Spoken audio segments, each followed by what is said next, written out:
আসসালামু আলাইকুম everyone, welcome back to my channel. আশা করি তোমরা সবাই ভালো আছো। আমিও তোমাদের দোয়াতে ভালো আছি। আজ আমি সকালে আমার শ্বশুর বাড়ি আমার বাড়ি চলে এসেছি বাবার বাড়ি থেকে। অনেক দিনই বেড়ালাম বাবার বাড়িতে। আরও কয়েকদিন আগেই আসা হতো, কিন্তু আমাদের বাড়ি একটু কারেন্টের প্রবলেম ছিল দেখে কয়েকদিন লেট হয়েছে। আজকে আসলাম, আজ কারেন্ট ঠিক হয়েছে তাই। এসেই দেখো আমার রুমে চারদিকে শুধু ময়লা আর ময়লা পড়ে আছে, সেগুলোই আমি পরিষ্কার করার কাজে লেগে গেছি। এসেই সব কিছু চারদিকে ময়লা, এখন এই টেবিলটাকে পরিষ্কার করছি আর ব্যাগের থেকে সব কিছু বের করছি আস্তে আস্তে। বাবুর ফ্লাক্স, দুধ, ফিডার এসব কিছু বের করছি। আর বাবুকে খেলতে দিয়েছি, আমার ভাইজিকে নিয়ে এসেছি সাথে করে। মাহির সাথে রাইয়ান খেলছে আর আমি এদিকে কাজগুলো করে নিচ্ছি। আজ দুপুরে আমি আবার বাবার বাড়ি যাব। দুপুরে মাকে বললাম যে রান্না করো। আজ রান্না করব না, কারণ আমার বাড়ি যে অনেক কিছু গুছানো লাগবে, কাজ আছে, রান্না করার সময় হবে না। তাই আমি এদিকটা সব পরিষ্কার করে দুপুরে মাহিকে নিয়ে আমরা চলে যাব। দুপুরে খেয়ে দিয়ে তারপরে একেবারে চলে আসব। দেখো আমার টেবিলটা গুছানো হয়ে গেছে, পরিষ্কার করলাম। এখানেই আমি বাবুর ফিডার বলো, দুধের সব কিছু আমি ওই টেবিলটার উপরেই রাখি সব সময়, ওখান থেকে ওকে বানিয়ে দিই। এই টেবিলটাকে আমি মূলত রাইস কুকার রাখবো বলে বানানো হয়েছিল, বানিয়েছিলাম ছোট করে বানাবো, কিন্তু তোমাদের ভাইয়া এমন বড় সাইজ দিয়েছে, পরে আর বলছে এটা বিশাল সাইজ, এত বড়তে রাইস কুকার রাখবো না। পরে এটা আমি আমার রুমে দিলাম। এখন কাজে লাগছে বাবুর জিনিসগুলো ধুতে। আর নিচে একটা তাকের মতন আছে, সেটাই আমি বাবুর ঝুড়িটা রাখি। এই বাবুর ফিডারগুলো বের করে এই গামলাটাই রাখি সব সময়। এইখান দিয়ে গামলাটা করে নিয়ে আবার ধুয়ে নিয়ে আসি। এখন ব্যাগগুলো আস্তে আস্তে সব আনপ্যাকিং করব। আর এই শপিং ব্যাগগুলো যা আছে সবই আমি এই বিছানার তলে রেখে দিই, এখান থেকেই আবার যখন লাগে নিয়ে নিই। এই দেখো বন্ধুরা, আমার গোছানো হয়ে গেছে। এখন আমি বিছানাটাও একটু পরিষ্কার করব, বেডশিটটা পাল্টে নেব আর বালিশের কভারগুলো পাল্টে নেব। এগুলো ময়লা হয়ে গেছে, এতদিন ধরে রুমে খালি পড়েছিল। ওরা দেখো খেলছে। এই যে বন্ধুরা, বিছানার চাদরটা পাল্টে নিলাম। সে ভিডিওটি স্কিপ হয়ে গেছে, তোমাদের দেখাতে পারলাম না। আমি সব মুছে তারপরে পরিষ্কার করে বিছানাটা বিছিয়ে দিয়েছি। এখন এই ব্যাগগুলো থেকে সব কিছু বের করে নেব, যা যা আছে সেগুলোই বের করব। আমার বাবা হজ থেকে এসেছে, ওমরা হজে গিয়েছিল, তাই আমাদের জন্য জায়নামাজ, আমার ছেলের জন্য টুপি, এইসব যা পাওয়া যায় মক্কা শরীফে সেগুলো নিয়ে এসেছে, সেগুলো বের করে নিচ্ছি। রায়ানের বড় কাকি এসেছে ওকে দেখতে, বাড়ি আসলাম, এখন ওর সাথে খেলা করছে আর আমি এগুলো বের করে নিচ্ছি, জায়নামাজগুলো। দেখো আমি এখানে ভয়েস ওভারিং করছি আর আমার ছেলে কিভাবে শব্দ করে যাচ্ছে। আসলে এক জায়গা থেকে আসার পরে না বাড়ি অনেক কাজ থাকে, সব কিছু গুছানো, ব্যাগ সব কিছু জায়গা মতন আবার রাখা, অনেক কাজ থাকে। সেইগুলো করতে করতেই অনেক একদিন পার হয়ে যায় বলতে গেলে। এই যে আমার বড় যা দেখছে জায়নামাজগুলো কোনটা কার সেটা বলে দিচ্ছি আমি। আমার আব্বু একটা এনেছে আমার জন্য, আর রায়ানের আব্বুর জন্য একটা, আর আমার শাশুড়ির জন্য একটা এনেছে, আর রায়ানের জন্য আরও কিছু এনেছে, সেগুলোই দেখাচ্ছি। এখন আমি এগুলো সব গুছিয়ে রাখবো, ওয়ার্ড্রপে রেখে দেব, পরে ঠিক করে নেব। আর টুকিটাকি যেগুলো আছে সেগুলোকে আমি বের করে নিচ্ছি। এই তো রায়ান কয়েকদিন অনেক মজা করেছিল নানা বাড়ি, সে আসতে চাচ্ছিল না। তাকে জিজ্ঞেস করা হয়েছিল যে তুমি যাবা না বাড়ি, বলছে না। আবার বলছে নানি বাড়ি থাকবা, ও সাথে সাথে বলছে হ্যাঁ, যেটুকু বুঝেছে বলেছে। এখন একা একা খেলছে, আর কি করার। আমি এগুলো গুছিয়ে নেব, বিছনায় রাখছি, এখন এগুলোকে সরিয়ে ফেলবো, না হলে তো রায়ান আবার সব নষ্ট করে দেবে। এগুলো রায়ানের প্যান্ট, ব্যাগের থেকে বের করলাম, এগুলো এখন ওয়ার্ড্রপে রেখে দেব। বাসা থেকে ওই ব্যাগে ছিল, এগুলো বের করছি প্যান্টগুলো। প্রায় 1 মাসের মতনই বাবার বাড়ি ছিলাম। 1 মাস হতে আর 6-7 দিন বাকি, তাহলে 1 মাস পুরে যাবে। কিন্তু পুরিয়ে আসলাম না, চলেই আসলাম আগে আগে। আর কিছু কাজ আছে বাড়ি, আর বাড়িও ফাঁকা, তাই চলে আসলাম। এসেই চারদিকে শুধু ময়লা দেখছি। 1 মাস না থাকলে বুঝতেই তো পারো যে একটা ঘরের অবস্থা কি হয়। মানুষ থাকলে সেটা তখনও ময়লা হয়, আর না থাকলে তো আরও অবস্থা খারাপ হয়ে যায়। তাই পরিষ্কার করতে করতে আমার দিন চলে যাচ্ছে। এখন আমি এই পাশটা পরিষ্কার করে নেবো। এই ক্যাবিনেটের উপরে ময়লা পড়েছে। এখানে আমি আমার চুলাটা রাখি, ইন্ডাকশানটা রাখি, আর এই পাশে আছে ব্লেন্ডারটা থাকে। এইখানে আমি আমার কারেন্টের চুলাটা সেট করে নিয়েছি। ওপাশে ভালো তেমন জায়গা নেই সেট করার, তাই ঘরেই সেট করলাম এখানে লাইন দিয়ে। এখন ওটা পরিষ্কার করব। দেখো এর উপরে প্রচুর ধুলা বালি, মানে কি অবস্থা। আর আমি ইনফ্রারেড চুলা কিনেছি। অনেকে জিজ্ঞাসা করতে পারো যে কি চুলা। আমি ইন্ডাকশান কিনিনি, ইনফ্রারেড কিনেছি। ইনফ্রারেডের একটা সুবিধা আছে যে যাই দাও না কেন সব কিছুই দেওয়া যাবে ওটায়, কোনো সমস্যা নেই। আর ইন্ডাকশানে এমন তো আলাদা পাতিল লাগে, তাই অনেক ভেবে চিন্তেই আমি ইনফ্রারেডটাই কিনেছি। কারণ আমার গ্যাসেই রান্না করা হয় বেশি। আমার ইন্ডাকশানটা জাস্ট গ্যাস শেষ হয়ে গেল তখন লাগবে, বাবুর জন্য লাগে, পানি গরম, দুধ, এইসবের জন্য কিনেছি, যাতে হঠাৎ গ্যাস শেষ হয়ে গেলে আনতে দেরি হলো। তাই সেই ভেবেচিন্তে আমি ইনফ্রারেডটাই নিয়েছি। তো আমি বাটি বলো যা ইচ্ছা তাই দিতে পারি, প্লাস্টিক বাদে এসব কিছুই। আর এখানে আমি ব্লেন্ডারটা রাখি, ব্লেন্ডারের লাইনও এই একসাথেই করেছি। আমার মিয়াকো ব্র্যান্ডের ব্লেন্ডারটা ভালোই, অনেক ভালোই গুঁড়া হয়, সব কিছু পেস্ট হয়। যাই করি না কেন, চালও গুঁড়া করি আমি। বাবুর সুজি তো আমি এই ব্লেন্ডারেই করে নিই। বাবুকে কখনো আমি কেনা সুজি খাওয়াইনি, সেই 5 মাস বয়স থেকে ওকে সুজি খাওয়াচ্ছি ব্লেন্ডারে করেই। বাজারে করে সুজি ওকে এখন পর্যন্ত খাওয়াইনি। এই ব্লেন্ডারে গুঁড়ো করে তারপরে টেলে নিই। এইভাবেই আমি ওকে 1 বছর ধরে সুজি খাওয়াচ্ছি। আর এগুলো আমি নিয়ে গেছিলাম, সুজি বানাবো বাসায় বসে, তাই নিয়ে গেছিলাম। আমাদের বাসার ব্লেন্ডারটায় বেশি গুঁড়ো হয় না তেমন, তাই আমারটা আমি নিয়ে গেছিলাম। সেগুলো এবার নিয়ে আসলাম। এখন যার যার জায়গা মতন সেগুলোকে রেখে দেবো।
গুলো গুছিয়ে রাখি।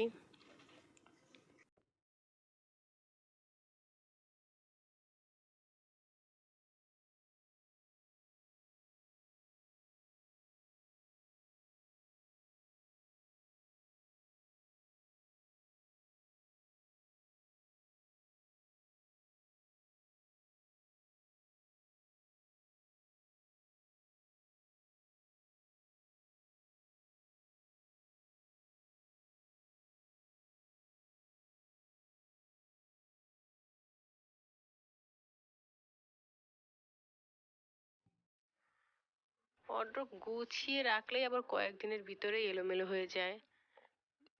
বাবুরটা বারবার গুছাই, আবার দেখি এটা ওখানে, এটা জায়গাটা জায়গায় নেই। আর বাবুর বাবারটা তো আমি গুছাতে গুছাতে পাগলই হয়ে যাই। সে সেকেন্ডের ভিতরে এলোমেলো করে দেয়, একটা জিনিস নিতে গেলে সব কিছু একদম এলোমেলো করে। নিচে আমি এগুলো বের করে নিচ্ছি, ব্যাগ ট্যাগ, আর আমার যে ব্যাগগুলো নিয়ে গেছিলাম কাপড় চোপড় ছিল সেগুলোকে আবার রেখে দিচ্ছি, নাহলে ময়লা পড়ে যাবে। আর জায়নামাজগুলো আমি এই ড্রয়ারে রেখে দিচ্ছি। এই ড্রয়ারটাই জায়নামাজ, বিছানার চাদর, বালিশের কভার এগুলো থাকে, সেগুলোকে আমি রেখে দিলাম। আর উপরের ড্রয়ারটায় আমি কাপড় রাখি, আমার কাপড়গুলো রেখে দিচ্ছি উপরে। আগে আমি ওই নিচের ড্রয়ারটা ছিল আমার, কিন্তু বাবুর এখন অনেক জামা কাপড় ছোট ড্রয়ারে ধরছে না, তাই পরে ড্রয়ার পাল্টাপাল্টি করে নিলাম। আমি ছোটটা নিলাম আর ওকে বড়টা দিলাম। আর বাচ্চাদের ওই আলাদা আলাদা না রাখলে খুঁজে পাওয়া যায় না সব কিছু। উপরে যেটা থাকে সেটাই বারবার পরানো হয়, নিচে পড়ে থাকে যেগুলো, ওগুলো আর ধরা হয় না আমার। তার জন্য আমি বড় ড্রয়ারটা দিয়ে ওকে আলাদা আলাদা সব কিছু রেখে দিয়েছি যাতে সব পরানো হয়। এই তো আমার কাজ প্রায় শেষের দিকে। আমার ছেলে দেখো কাজ করতে এসেছে, ঝুড়িটাকে বের করেছি, উনি চলে এসেছে এটাকে নিয়ে খেলবে বলে।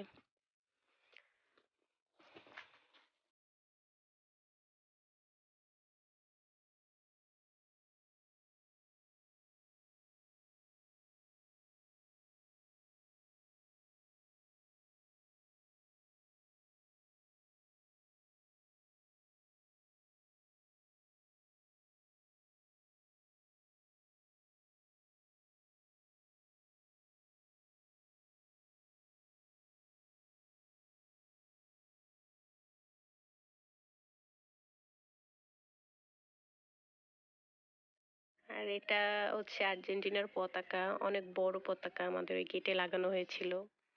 তোমরা কে কোন দল সাপোর্ট করো আমাকে কিন্তু অবশ্যই জানিও। আমি কিন্তু আর্জেন্টিনা, সেটা তো বুঝতেই পারলে।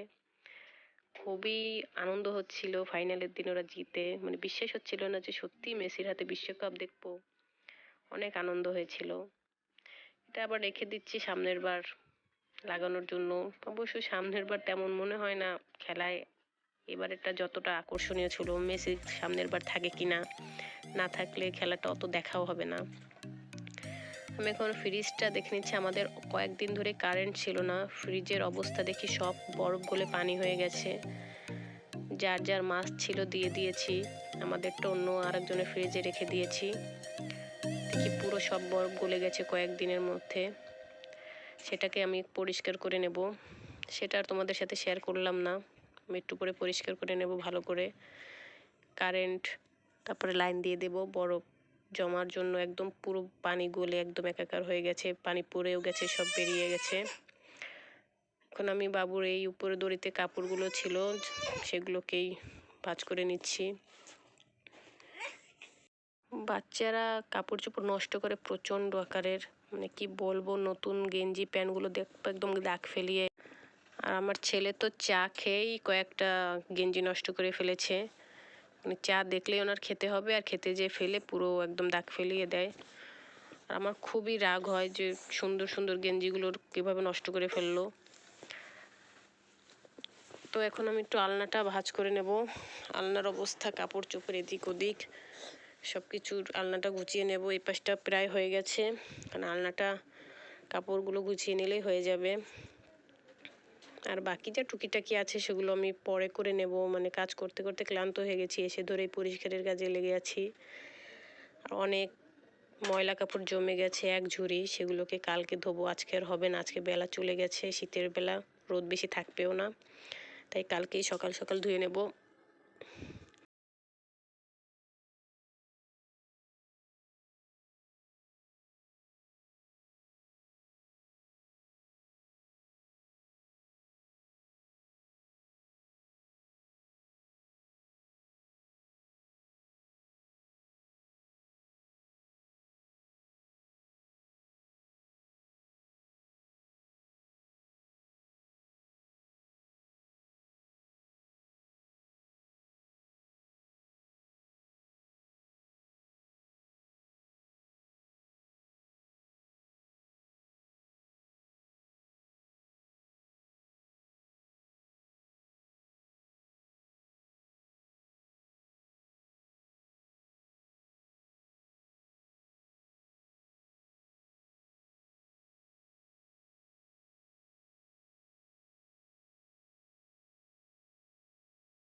এই তো এখানে আমি এই যে লাইনটা করে নিয়েছিলাম চুলার। আর আমার এই চুলাটা হচ্ছে হকিংসের। এই যে দেখো নিচে তোমরা যে ফ্লোরে খাতা বিছিয়ে রাখছি দেখছো, এগুলো হচ্ছে বাবুর জন্য। ও ফ্লোরে হাঁটে তো ঠান্ডা লাগে পায়ে, তাই পুরোনো খাতাগুলো সব বিছিয়ে দিয়ে এলাম ফ্লোরে। আর এই পাশটা হচ্ছে আমাদের ডাইনিং, বারান্দা, ড্রয়িং, এই পাশে সোফা রাখা আছে। সবই তোমাদের দেখাবো আস্তে আস্তে। দেখো বাইরে প্রায় সন্ধ্যা হয়ে এসেছে।